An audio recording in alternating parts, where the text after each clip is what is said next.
ಧ್ಯಾನ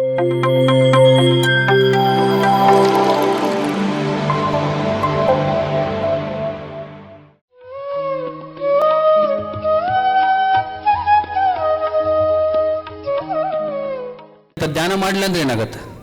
ನಾನೆಲ್ಲ ಚೆನ್ನಾಗಿದ್ದೀನಿ, ಎಲ್ಲ ಶ್ರೀಮಂತಿಕೆ ಇದೆ, ಎಲ್ಲ ಇದೆ, ಧ್ಯಾನ ಬೇಕಾಗಿಲ್ಲ ನನಗೆ. ಆದರೆ ಗಾಡಿಗೆ ಪೆಟ್ರೋಲ್ ಹಾಕ್ಸಿದ್ದೀರಿ, ಪೆಟ್ರೋಲ್ ಬಂಕ್ ಬಂದಾಗ ಮತ್ತೆ ಹಾಕ್ಸ್ಬೇಕಾ ಬೇಡ? ಹಾಕ್ಸಿಲ್ಲ ಅಂದ್ರೆ ಏನಂತ ಎಲ್ಲಿ ಹೋಗಿ ಆಫ್ ಆಗುತ್ತೋ ಗೊತ್ತಿಲ್ಲ, ಮತ್ತೆ ವಾಪಸ್ ಬರೋದು ಗೊತ್ತಿಲ್ಲ, ಹೋಗೋದು ಗೊತ್ತಿಲ್ಲ. ಆದರೆ ನಮಗೆ ಗೊತ್ತಾದರೆ ನ್ಯೂಟ್ರಲ್ ಅಂತ ಬರುತ್ತೆ. ನ್ಯೂಟ್ರಲ್ ಅಂದರೆ ಓಹೋ ಇನ್ನೇನು ಖಾಲಿ ಆಗ್ತಾ ಇದೆ. ಇದು ನ್ಯೂಟ್ರಲ್ ಹೊಸ್ದಾಗಿ ಬಂದಿರೋರಿಗೆ. ಈ ನ್ಯೂಟ್ರಲ್ ಫುಲ್ ಟ್ಯಾಂಕ್ ಮಾಡಿಸ್ಕೋಬೇಕು. ಮಾಡಿಸ್ಕೊತೀರಾ? ಸೊ ಈ ಧ್ಯಾನ ಅಂತಕ್ಕಂಥದ್ದು ಪ್ರತಿಯೊಬ್ಬರಿಗೆ ಬೇಕೇ ಬೇಕು. ಇವಾಗಿಲ್ಲ ಅಂದರೂ ಇನ್ನು 10 ಜನ್ಮ ಎತ್ತಿ ಆದರೂ ಕೂಡ ಧ್ಯಾನ ಮಾಡಲೇಬೇಕು. ಅರಿಸ್ಟಾಟಲ್ ಚಕ್ರವರ್ತಿ ಕೇಳಿದಾರಲ್ಲ, ಅರಿಸ್ಟಾಟಲ್ ದಿ ಗ್ರೇಟ್, ಇಡೀ ಪ್ರಪಂಚ ಗೆದ್ದ ನಾನೇ ಅಂತ ಅಂದ್ಕೊಂಡ. ಕೊನೆಗೆ ಅವನಿಗೆ ಗೊತ್ತಾಯಿತು ಇದೇನೂ ಇಲ್ಲ. ಒಬ್ಬ ಯೋಗಿನ ನೋಡ್ದ, ಆ ಖುಷಿ ನೋಡಿ, ಆ ಸಂತೋಷ ನೋಡಿ, ಅಷ್ಟು ಆ ಒಂದು ಆನಂದ ಹೆಂಗೆ ಬಂತು ನಿಮ್ಮಲ್ಲಿ ಅಂದರೆ ಧ್ಯಾನ ಮಾಡ್ತೀನಿ ನಾನು. ಅವಾಗ ಗೊತ್ತಾಗಿ ಧ್ಯಾನ ಅವನು ನೆಕ್ಸ್ಟ್ ಕಲ್ತ್ಕೊಂಡ. ಆವಾಗ 2 ಕೈಗಳನ್ನ, ಬರೀ ಕೈಗಳನ್ನ ತೋರಿಸ್ಕೊಂಡು ಹೋದ. ಬರೀ ಕೈಲಿದ್ದು ಬಂದೆ, ಬರೀ ಕೈಲಿ ಹೋದಂತ ಅಂತ ಅರಿಸ್ಟಾಟಲ್, ಅಲೆಕ್ಸಾಂಡ್ರೇ ಇದು ಮಾಡಿದಾಗ ಪ್ರತಿಯೊಬ್ಬರು ಇದು ಮಾಡಲೇಬೇಕು. ಇದು ಮ್ಯಾಂಡೇಟ್ರಿ. ಇವತ್ತಲ್ಲ ಇನ್ನೊಂದು ದಿವಸ ಮಾಡಲೇಬೇಕು. ಓಕೆ. ಸೊ ಆ ಧ್ಯಾನ ಮಾಡ್ತಕ್ಕಂಥ ಇವತ್ತು ಒಳ್ಳೆ ಅದ್ಭುತವಾದ ಟಾಪಿಕ್, ಧ್ಯಾನ ಮೋಕ್ಷ ಸಾಧನ. ಮತ್ತು ಇಲ್ಲಿ ಆತ್ಮಾನಂದ ಧ್ಯಾನ ಕೇಂದ್ರ. ಬೆಳಿಗ್ಗೆ ಹರಿಕೃಷ್ಣ ಸರ್ ಹೇಳಿದ್ರು, ಆತ್ಮಾನಂದದ ಬಗ್ಗೆ ಹೇಳಿದ್ರು, ಆಧ್ಯಾತ್ಮಿಕತೆ ಬಗ್ಗೆ ಹೇಳಿದ್ರು. ಆ್ಯಕ್ಚುಲಿ ಇಲ್ಲಿ ಆಧ್ಯಾತ್ಮ ಅಂತೀವಿ, ಆಧ್ಯಾತ್ಮ. ಆ ಆಧ್ಯಾತ್ಮದಲ್ಲಿ ಮಧ್ಯದಲ್ಲಿ ದ್ಯಾ ತೆಗೆದ್ಬಿಡಿ, ಏನಾಗುತ್ತೆ? ದ್ಯಾ ಪಕ್ಕಕ್ಕೆ ಇಟ್ಟರೆ ಏನಾಗುತ್ತೆ? ಆತ್ಮ ಆಗುತ್ತೆ. ಸೊ ಆತ್ಮನ ನೋಡಬೇಕು, ತಿಳ್ಕೊಬೇಕಂದ್ರೆ ಏನು ಮಾಡಬೇಕು? ಆ ದ್ಯಾ ತೆಗೆದಿರಲ್ಲ ಅದನ್ನು ಮಾಡಬೇಕು. ಆ ದ್ಯಾ ಹೊರಗಡೆ ಇಟ್ಟಿದ್ರಲ್ಲ ಅದನ್ನು ಮಾಡಿದಾಗ ಮಾತ್ರ ಆತ್ಮ ಅಂತ ಗೊತ್ತಾಗುತ್ತೆ. ಈ ಒಂದು ಆತ್ಮಾನಂದ ಅಂದರೆ ಬ್ರಹ್ಮಾನಂದ ಸ್ಥಿತಿ, ಬ್ಲಿಸ್ಫುಲ್ ಸ್ಟೇಟ್. ಇಲ್ಲಿ ಖುಷಿ, ಸಂತೋಷ, ಆನಂದ, ಮಹದಾನಂದ, ಬ್ರಹ್ಮಾನಂದ, 5 ಲೆವೆಲ್ ಎಂಜಾಯ್ಮೆಂಟ್ ಇದೆ ನಮಗೆ. ನಾವು ಫಿಸಿಕಲ್ ಬಾಡಿ ನೋಡಿದಾಗ ಖುಷಿ ಅಷ್ಟೇ. ಒಂದು ಒಳ್ಳೆ ಹಾಡು ಕೇಳಿದ್ರೆ ಸಂತೋಷ, ಒಳ್ಳೆ ನಾಲೆಡ್ಜ್ ತಿಳ್ಕೊಂಡ್ರೆ ಆನಂದ, ಇನ್ನೂ ಸೋಲ್ ಬಗ್ಗೆ ತಿಳ್ಕೊಂಡ್ರೆ ಮಹದಾನಂದ. ಆತ್ಮದ ಬಗ್ಗೆ ಅಂದರೆ ಪರಮಾತ್ಮನ ಬಗ್ಗೆ ತಿಳ್ಕೊಂಡಾಗ ಬ್ರಹ್ಮಾನಂದ. ಯಾವಾಗಲೂ ನಾವು ಪರಮಾತ್ಮ, ನಾವೇ, ವಿ ಆರ್ ದಿ ಗಾಡ್ಸ್ ಅಂತ ಪತ್ರಿಜಿ ಹೇಳೋರು. ಆ ನಾನೇ ದೇವರು, ನಾನೇ ಅಹಂ ಬ್ರಹ್ಮಾಸ್ಮಿ, ಪ್ರಜ್ಞಾನಂ ಬ್ರಹ್ಮ, ಇವೆಲ್ಲ ತಿಳ್ಕೊಂಡಾಗ ಆವಾಗ ಆತ್ಮಾನಂದ ಸ್ಥಿತಿ ಅನ್ನೋದು ಬರುತ್ತೆ. ಆ ಆತ್ಮಾನಂದ ಸ್ಥಿತಿ ಇಸ್ ದ ಅಲ್ಟಿಮೇಟ್. ಅದನ್ನೆಲ್ಲರೂ ಪಡಿಲೇಬೇಕು. ಪಡಿಬೇಕಂದಾಗ ನಾವು ಎಲ್ಲ ಬಿಟ್ಕೊಂಡು ನಾನು I am not body, I am not mind, I am not intellect, okay, I am soul, I am supreme soul. ಆ ಸ್ಥಿತಿಗೆ ಸುಮ್ಮನೆ ಹೇಳ್ಕೊಂಡ್ರೆ ಬರೋಕ್ಕಾಗಲ್ಲ. ನಾವು ಪ್ರತಿದಿನ ಧ್ಯಾನ ಮಾಡ್ಕೊಂಡಾಗ ಆಟೋಮೆಟಿಕಾಗಿ ಬರುತ್ತೆ. ಧ್ಯಾನ ಅಂತಕ್ಕಂಥದ್ದು ಯಾರೋ ಮಾಡಿಸೋದಲ್ಲ, ತನ್ನಷ್ಟು ತಾನೇ ಜರಿತಕ್ಕಂಥದ್ದು.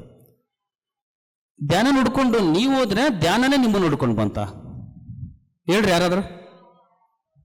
ನೀವೇ ಧ್ಯಾನ ನೋಡ್ಕೊಂಡು ಹೋದ್ರಾ? ಹೌದಾ?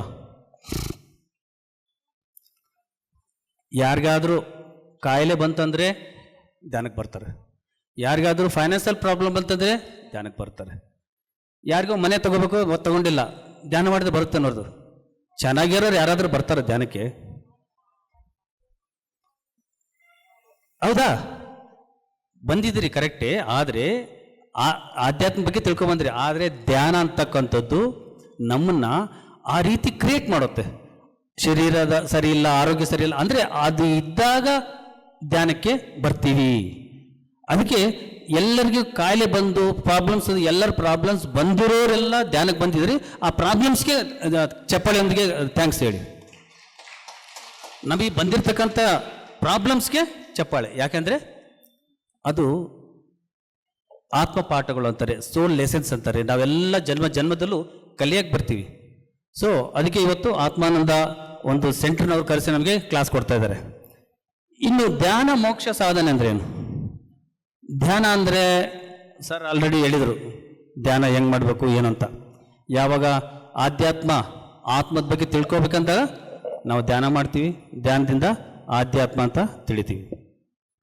ಯಾವಾಗ ಆಧ್ಯಾತ್ಮದಲ್ಲಿ ನಾವು ಪರಮಾತ್ಮ ಸ್ಥಿತಿ ಅಂತ ತಿಳ್ಕೊಂಡಾಗ ಆವಾಗ ಮೋಕ್ಷ ಅಂತಕ್ಕಂಥದ್ದು ಪ್ರಾಪ್ತಿ ಆಗ್ತದೆ. ಸೆಲ್ಫ್ ರಿಯಲೈಸೇಷನ್ ಅಂದರೆ ಯಾರೋ ಹೇಳಿ ನೀನು ಮುಕ್ತಿ ಆಗಿದೆಯಾ, ನೀನು ಇದಾಗಿದೆಯಾ, ಬೇರೆಯವರು, ಅದಲ್ಲ, ನಮಗೆ ಗೊತ್ತಾಗುತ್ತೆ. ಸೆಲ್ಫ್ ರಿಯಲೈಸೇಷನ್ನು ನಮಗೆ ಗೊತ್ತಾಗುತ್ತೆ. ಅದಕ್ಕೆ ಪ್ರತಿದಿನ ಧ್ಯಾನ ಮಾಡಬೇಕು, ಸೆಲ್ಫ್ ಸ್ಟಡಿ ಮಾಡ್ಕೋಬೇಕು, ನಮ್ಮನ್ನು ನಾವೇನು ಅಂತ ತಿಳಿಬೇಕು. ಅದು ಸೆಲ್ಫ್ ರಿಯಲೈಸೇಷನ್ ಆಗುತ್ತೆ. ಇದೆಲ್ಲದಕ್ಕೂ ಒಂದು ಸಾಧನ ಯಾವುದು, ಟೂಲ್ ಯಾವುದು, ಇದೆಲ್ಲ ತಿಳಿಬೇಕಂದ್ರೆ ಟೂಲ್ ಸಾಧನ ಯಾವುದು? ಅದೇ ಧ್ಯಾನ. ಆ ಧ್ಯಾನ ಅಂತಕ್ಕಂಥ ಟೂಲ್ ಇಟ್ಕೊಂಡ್ರೆ ಏನು ಬೇಕಾರೆ ನೋಡಿ, ಅಷ್ಟು ಭಾಳ ಜನಕ್ಕೆ ಆಲೋಚನೆ ಅಂತೀರಿ. ಅಷ್ಟು ಸರ್ ನಾನು ಧ್ಯಾನ ಕೂತ್ಕೊಂಡ್ರೆ ಆಲೋಚನೆ ಬರುತ್ತೆ, ಸುಮ್ಮನಿದ್ರೆ ಬರಲ್ಲ. ಯಾಕೆ ಬರಲ್ಲ? ಎಲ್ಲ ಸ್ಟೋರ್ ರೂಮ್ನಾಗ ಹಾಕಿ ಲಾಕ್ ಮಾಡಿ ಇಟ್ಕೊಂಡಿದ್ದೀರಿ. ಈಗ ಧ್ಯಾನ ಅಂತಕ್ಕಂಥ ಕೀ ಓಪನ್ ಮಾಡಿದ್ರಿ, ಹೊರಗಡೆ ಬರ್ತದೇ ಇಲ್ಲ ಅವಾಗ. ಸೊ ಅದಕ್ಕೆ ಆಲೋಚನೆ ಬರಲಿ, ಏನು ಟೆನ್ಷನ್ ಮಾಡೋ ಅವಶ್ಯಕತೆ ಇಲ್ಲ, ಬರಲಿ ಹೋಗಲಿ.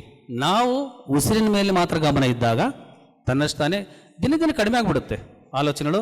64,000 ಇರ್ತಕ್ಕಂಥ ಥಾಟ್ಸು ಬರ್ತಾ ಕಡಿಮೆ ಆಗಿ, ಧ್ಯಾನದಲ್ಲಿ ಕೂಡ ಬರುತ್ತಿಲ್ಲ ಅಂತಲ್ಲ, ಆದರೆ ಒಳ್ಳೆ ಥಾಟ್ಸ್ ಬರುತ್ತೆ. ಇವತ್ತು ವಿಲ್ಸನ್ ಗಾರ್ಡನ್ಗೆ ಹೋಗಿದ್ದೆ, ನಾಳೆ ಎಲ್ಲಿರುತ್ತೆ, ಈ ಥಾಟ್ಸ್ ಬರುತ್ತೆ, ಹಳೆ ಥಾಟ್ಸ್ ಇರಲ್ಲ. ಸೊ ಈ ರೀತಿ ಮಾಡ್ಕೊಂಡು ಹೋದಾಗಲ್ಲ, ಬೇರೆಯವ್ರ ಬಗ್ಗೆ ತಲೆ ಕೆಡ್ಸ್ಕೋಬೇಡಿ ನೀವು. ಬೇರೆಯವ್ರು ಏನಂದರೆ, ನಾವು ಧ್ಯಾನಕ್ಕೆ ಹೋದ್ರೂ ಕಷ್ಟ, ಅದರಿಂದ ಏನಿದೆ, ಅದು ಯಾಕೆ ಮಾಡ್ತೀರಿ ನೀವು? ಇದಕ್ಕೆ ಒಂದು ಸ್ಟೋರಿ ಹೇಳ. ಒಬ್ಬ ಡಾಕ್ಟರು, ಒಬ್ಬ ಲಾಯರು. ಓಕೆ, ಒಬ್ಬ ಡಾಕ್ಟ್ರು ಕ್ಲಿನಿಕ್ ಇಟ್ಕೊಂಡಿರ್ತಾರೆ, ಅಲ್ಲಿ ಬೋರ್ಡ್ ಹಾಕಿರ್ತಾರೆ, ಯಾವುದೇ ಸಮಸ್ಯೆ ಬರಲಿ $20 ಕೊಟ್ಟರೆ, $20 ಕೊಟ್ಟರೆ ಕ್ಲಿಯರ್ ಅಂತ ಬರೆದಿರ್ತಾರೆ ಅಲ್ಲಿ. ಆಮೇಲೆ ಎಲ್ಲರೂ ನೋಡ್ತಾರೆ, ಎಲ್ಲ ನೋಡಿ $20 ಎಲ್ಲ ಈಸಿ ಅಲ್ಲ ಅಂತ. ಅದ್ರಾಗ ಫಸ್ಟು ಈ ಲಾಯರ್ಗೆ ಐಡಿಯಾ ಬಂತು, ಅದಂಗೆ ಇವನು $20 ಕೊಟ್ಟರೆ ಕ್ಲಿಯರ್ ಮಾಡ್ತಾನೆ, ನೋಡೋಣ ಅಂಥೇಳಿ ಅಲ್ಲಿಗೆ ಏನಾಗಿಲ್ಲ ಅವ್ರಿಗೆ ಆ್ಯಕ್ಚುಲಿ, ಆದರೂ ಹೋದರು ಡಾಕ್ಟ್ರ್ ಹತ್ರ. ಡಾಕ್ಟ್ರು ಯಾಕೋ ನಾಲ್ಗೆ ರುಚಿನೇ ಸಿಗ್ತಾ ಇಲ್ಲ, ಏನು ತಿಂದರೂ ರುಚಿನೇ ಬರ್ತಾ ಇಲ್ಲ ನಾಲ್ಗೆ, ಏನು ಮಾಡೋದು ಗೊತ್ತಾಗ್ತಿಲ್ಲ. ಓಕೆ ಬನ್ನಿ ಅಂತಂದು ಆ ಕಾಂಪೌಂಡರ್ ಇರ್ತಾನಲ್ಲ, ಕಾಂಪೌಂಡರ್ ಆ ನಂಬರ್ 22 ಬಾಟ್ಲ್ ತೊಗೊಂಬ ಅಂದರು. ಅವ್ನು ನಂಬರ್ 22 ಬಾಟ್ಲ್ ತೊಗೊಂಬಂದು ಅದರಲ್ಲಿ ನಾಲ್ಗೆ ತೆಗಿ ಅಂದರು. ನಾಲ್ಗೆಲ್ಲಿ 2 ಡ್ರಾಪ್ಸ್ ಹಾಕಿದರು. 2 ಡ್ರಾಪ್ ಹಾಕಿದ್ಮೇಲೆ, ನೀನು ಬುದ್ಧಿ ಇದೆಯಲ್ಲೋ, ಸೀಮೆಣ್ಣೆಯಿಂದ ನಾಲ್ಗೆ ಹಾಕ್ತೀವಿ ನನಗೆ. ಅವನಿಗೆ ಟೇಸ್ಟ್ ಚೆನ್ನಾಗಿದೆ, ಅವ್ನು ಟೇಸ್ಟ್ ಚೆನ್ನಾಗಿರೋದಕ್ಕೆ ಸೀಮೆಣ್ಣೆ ಅಂತ ಗೊತ್ತಾಯಿತು. ಆಮೇಲೆ $20 ಇಸ್ಕೊಂಡು ಕಳಿಸ್ಬಿಟ್ರು ಅವನು. ಆಮೇಲೆ ಏನು ಮಾಡೋದು ಅಂತ ಇನ್ನೊಂದು ಸರಿ ಬಂದ, ಇಲ್ಲ ಏನಾದರೂ ಮಾಡೋ, ಇವನಿಗೆ ಕರೆಕ್ಟಾಗಿ ಮಾತಾಡಬೇಕು ಅಂತ. ಯಾಕೋ ಜ್ಞಾಪಶಕ್ತಿ ಹೋಗ್ಬಿಟ್ಟಿದೆ ಡಾಕ್ಟ್ರೇ, ನನಗೆ ಜ್ಞಾಪಶಕ್ತಿನೇ ಬರ್ತಾ ಇಲ್ಲ. ಹೌದಾ, ಓಕೆ, ಕಂಪೌಂಡರ್ ನಂಬರ್ 22 ಬಾಟಲ್ ತಗೊಂಬ. ಏನು ಇವತ್ತು ಸಿಮೆಂಟ್ ಹಾಕ್ತೀಯ ನನ್ನ ನಾಲ್ಗೆಗೆ? ಮೆಮೊರಿ ಬಂದ್ಬಿಡ್ತು. ಆಮೇಲೆ ಹಿಂಗಾದ್ರೆ ಆಗಲ್ಲ, ಇನ್ನೊಂದು ಲಾಸ್ಟ್ ಫೈನಲ್ಲಾಗಿ ಏನೋ ಒಂದು ಮಾಡಲೇಬೇಕು ಇವನಿಗೆ. ಏನು ಮಾಡೋಣ? ಫೈನಲ್ಲಾಗಿ ಇವತ್ತು ಹೆಂಗನ್ನ ಮಾಡಲಿ, ಇವನು ಫಿಟ್ಟಿಂಗ್ ಇಡಲೇಬೇಕು ಅಂತ ಬಂದ. ಡಾಕ್ಟರ್ ಯಾಕೋ ಕಣ್ಣೇ ಕಾಣ್ತಾ ಇಲ್ಲ ನನಗೆ, ಕಣ್ಣೇ ಕಾಣ್ತಾ ಇಲ್ಲ, ಏನು ಮಾಡೋದು? ಆವಾಗ ಈ ಕಣ್ಣಿಗೆ ಕಾಣ್ದಿರೋಕ್ಕೆ ನನ್ನ ಹತ್ರ ಏನೂ ಇಲ್ಲ, ನಾನು ದುಡ್ಡು ವಾಪಸ್ ಕೊಡ್ತೀನಿ ಅಂದರೆ $20 ಇವ್ರು ಕೊಟ್ಟಿರ್ತಾರೆ, $100 ಇವನೇ ಕೊಡ್ತಾನೆ ಡಾಕ್ಟ್ರು. $100 ಕೊಡ್ತಾನೆ. ಕಾಂಪೌಂಡರ್ ಅಂತಾರೆ ಬಂದು, $100 ಅವ್ರು ಕೊಟ್ಬಿಡು. ಅವನು ಕಾಂಪೌಂಡ್ರು ಹೆಂಗೋ ಇವನಿಗೆ ಕಣ್ಣು ಕಾಣ್ತಾ ಇಲ್ಲ, ಎಷ್ಟು ಕೊಟ್ಟರೆ ಇಸ್ಕೊತಾನೆ ಅಂತ $20 ಕೊಟ್ಟ. ಆಮೇಲೆ ಏನೋ ಡಾಕ್ಟ್ರ್ ಕೊಟ್ಟಿದ್ದು $100, ನೀನು $20 ಕೊಡ್ತಾ ಇದ್ದೀನಿ ನನಗೆ, ಕಣ್ಣು ಬಂದ್ಬಿಟ್ಟು ಅವನಿಗೆ. ಸೊ ಈ ರೀತಿ ಹೇಳೋರು ಹೇಳ್ತಾನೆ ಇರ್ತಾರೆ, ನಾವು ನಮ್ಮ ಸಾಧನೆ ಬಿಡಬಾರ್ದು ಅಂತ ಹೇಳ್ತಾ ನನ್ನ ಒಂದು ಸೆಷನ್ನ ಕಂಪ್ಲೀಟ್ ಮಾಡ್ತೀನಿ. Thank you. PMC Kannada channel ಅನ್ನು ಲೈಕ್ ಮಾಡಿ, ಶೇರ್ ಮಾಡಿ, ಸಬ್ಸ್ಕ್ರೈಬ್ ಮಾಡಿ ಮತ್ತು ಮಾಡಿಸಿ. ಎಲ್ಲರಿಗೂ ಧನ್ಯವಾದಗಳು.